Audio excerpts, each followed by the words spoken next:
मैंने तो कहा था, हम लोगों ने महापुरुषों से परामर्श करके लिखा था, आपको केवल 3 दिन का उपवास करना है।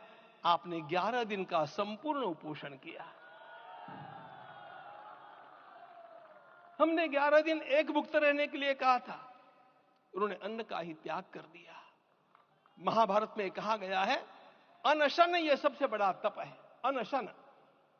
और उसको उनके जीवन में साकार होते हुए मैंने केवल देखा नहीं, मैं थोड़ा तार्किक हूं।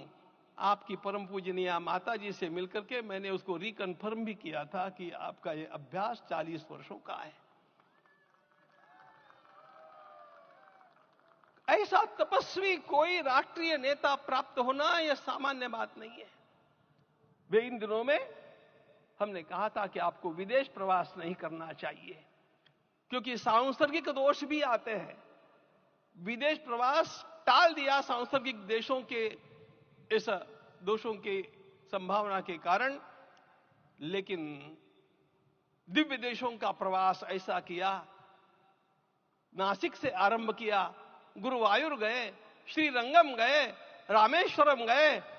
इन सारे स्थानों पर जाकर के वहां के परमाणुओं को लेकर के और पूरी भारत माता के हर कोनों में जाकर के मानो वे निमंत्रण दे रहे थे कि आइए दिव्य आत्माओं, अयोध्या पधारिए और हमारे राष्ट्र को महान बनाने के लिए आशीर्वाद दीजिए।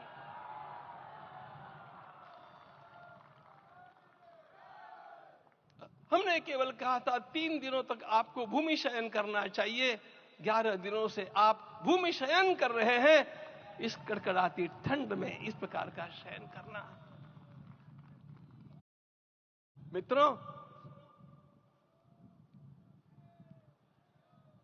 ब्रह्मा जी ने सृष्टि को निर्माण किया।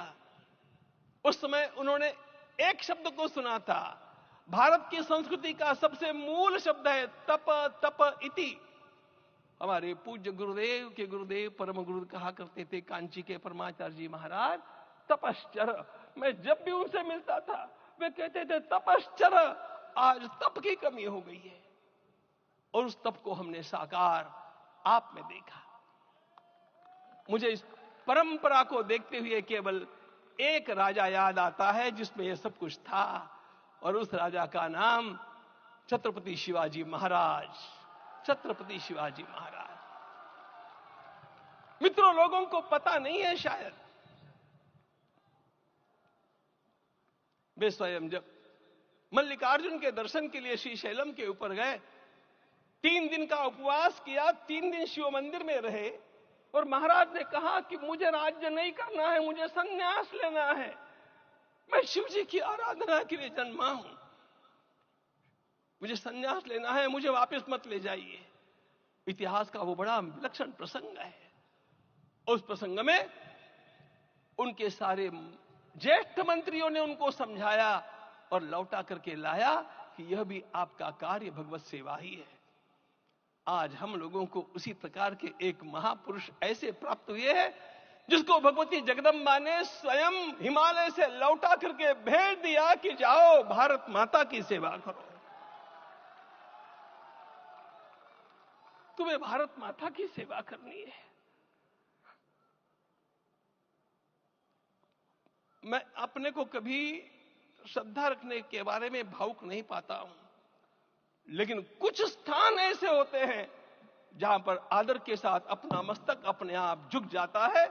ऐसा एक स्थान हम लोगों को उच्च पदस्थ इस राजर्षि ने जब दिखाया तो मुझे छत्रपति शिवाजी महाराज के गुरु समर्थ रामदास स्वामी महाराज की याद आ गई। उन्होंने शिवाजी का वर्णन किया, निश्चयाचा महामेरु, निश्चयाचा महामेरु, बहुत जनासी आधारू, अखंड स्थितिता निर्धारू, श्रीमंत योगी, श्रीमंत